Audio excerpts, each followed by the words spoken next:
Seja muito bem-vindo ao primeiro episódio da Semana de Talentos. Eu sou Cássia do Lupa e venho conversar com você sobre como o nosso lugar de professor merece ser valorizado. Nós somos capazes de ajudar os estudantes a descobrirem seus pontos fortes e tirar proveito deles. Somos capazes de estimular talentos e marcar positivamente suas vidas. Lembra quando você era criança e ia para a escola? Alguns dos nossos professores eram mestres e nos inspiravam. Íamos felizes ao encontro deles. Outros tantos professores mantinham uma rotina tradicional no seu relacionamento com os estudantes. Eles não eram capazes de nos inspirar. Eu desconfio que isso acontece porque desde cedo nós temos a sensibilidade para perceber aqueles professores que sabiam incentivar os nossos talentos pessoais de alguma forma. Mas a maior parte dos professores sempre esteve muito focada em ressaltar aqueles pontos em que a gente apresenta alguma deficiência.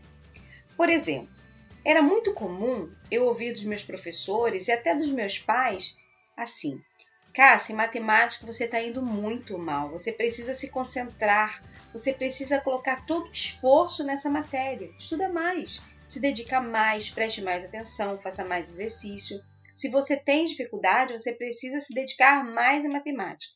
Não era assim? Você também viveu isso? Eu vivi. Eu não morri porque eu me dediquei mais à matemática, mas certamente eu fui ao meu limite e não adiantou muito.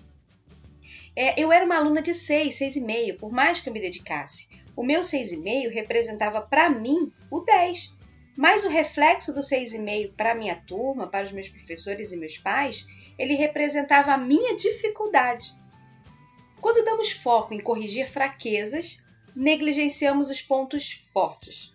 No campo do trabalho, por exemplo, a maioria das empresas sabe que cada funcionário é diferente do outro, mas as empresas não sabem como capitalizar essas diferenças. Por exemplo, na escola, muitas vezes eu vi colegas meus professores com grande talento para lidar com adolescentes de 6º ano, amando trabalhar com turmas de 6º ano, mas acabaram indo trabalhar em turmas de 1ª, 2ª série do ensino médio, por exemplo. Isso acontecia muitas vezes porque havia uma necessidade de fechar horário, de organizar datas, para fechar a grade de horários das escolas. E os professores, eles saíam do seu lugar de origem, onde ele poderia trabalhar de uma forma e ia se encaixar em outro. Certamente para esse professor, aquele ano letivo seria mais duro, seria mais difícil. Ele estava num lugar onde naturalmente ele não poderia superar as expectativas nem dele mesmo e nem dos alunos. No entanto, quando se trabalha encaixado naquilo que podemos dar mais, no caso o professor que gosta de trabalhar com 6º ano, ele tem muito mais interesse, gana, vontade de se superar, encontrar novos meios de desafiar o tradicional, colocar sua criatividade a serviço do seu prazer em trabalhar. Nós somos constantemente encorajados a corrigir nossas fraquezas para melhorar a nossa produtividade. Então, esse professor, trabalhando em turmas cuja faixa etária não é a que corresponde ao seu grande prazer de dar aula, ele terá, naturalmente, que correr atrás de se esforçar para melhorar a sua produtividade, sua performance, para chegar no nível mediano. No lugar de cumprir aquele papel, certamente esse professor vai se esforçar muito e o seu melhor resultado, possivelmente, será o mediano. Da mesma forma em relação aos alunos. Iluminamos as fraquezas dos estudantes, criamos estratégias para que ele supere suas dificuldades. Damos foco naquilo que é mais desafiador para ele. Só que esses estudantes também têm notas azuis e nós acabamos por nem olhar para isso. Entrar na média é obrigação, é cumprimento do protocolo. Mas as notas 9 e 10, elas entram no bolo das notas azuis e não são celebradas, elas não são aproveitadas. Da mesma forma, as empresas, as escolas, elas continuam espantosamente ineficientes quando se trata de ajudar a revelar os pontos fortes das pessoas. Há algo de desumanizante nisso tudo. Mas como mudar esse cenário? Bom, vamos pensar um pouco. Bucket e Clifton são autores de um livro chamado Descubra seus pontos fortes. Eles afirmam lá que somente 20% dos funcionários nas organizações, eles sentem que os seus pontos fortes estão sendo utilizados. Pareto afirma que 80% dos funcionários gastam seu tempo em torno de superar seus pontos fracos ao invés de aprimorar os seus pontos fortes.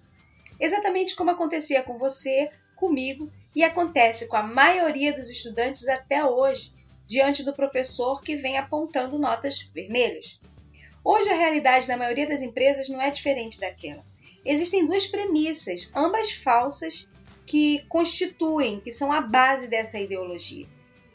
A primeira é a que diz que nós todos podemos adquirir conhecimentos e técnicas e sermos ótimos em tudo quanto é atividade. Mas isso é falso. Não seremos ótimos em tudo. É natural que seja assim. Por mais que eu tenha me esforçado, por exemplo, em falar inglês, eu não sou competente. O meu limite é o mediano, isso é um fato. Só que eu não sou pior do que ninguém por conta disso. Eu tenho outros talentos. A segunda premissa é a seguinte: as pessoas progridem com mais eficiência quando corrigem seus pontos fracos. Isso também é falso. Nós somos guiados por uma crença limitante de que existe o bom e o mal. A humanidade tem insistido nisso há séculos, é uma fixação na culpa e no fracasso. Esse pensamento é tão naturalizado que reforçamos até na linguagem, quer ver? Usamos diversos rótulos para nomear dificuldades humanas.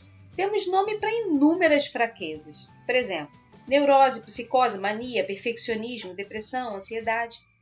Já a linguagem dos pontos fortes ela é incrivelmente limitada. Pensa um pouco sobre isso. Grande parte das empresas selecionam seus funcionários para programar treinamentos não para expandir seus pontos fortes, mas para corrigir seus pontos fracos. Na escola fazemos a mesma coisa. Encaminhamos os estudantes das notas vermelhas para aulas de reforço. Com o maior tempo gasto naquilo que nós não sabemos fazer bem, ocupamos pouco tempo, ou às vezes até nenhum tempo, em dedicação àquilo que a gente faz de melhor. É essa a questão. Para início de conversa, então, devemos adotar duas premissas novas. A primeira é que devemos nos conscientizar de que cada um de nós tem sim talentos que são únicos e duradouros, nós e os alunos. A segunda premissa é que você e seus alunos podem progredir muito mais se aprimorarmos os nossos pontos fortes. No próximo episódio, falaremos mais sobre como fazer reconhecer os pontos fortes e tirar proveito positivo deles, e assim estimular que os nossos estudantes reconheçam esses pontos para se potencializarem, para se estimularem ainda mais para estudar, mas através de um caminho positivo. Até a próxima!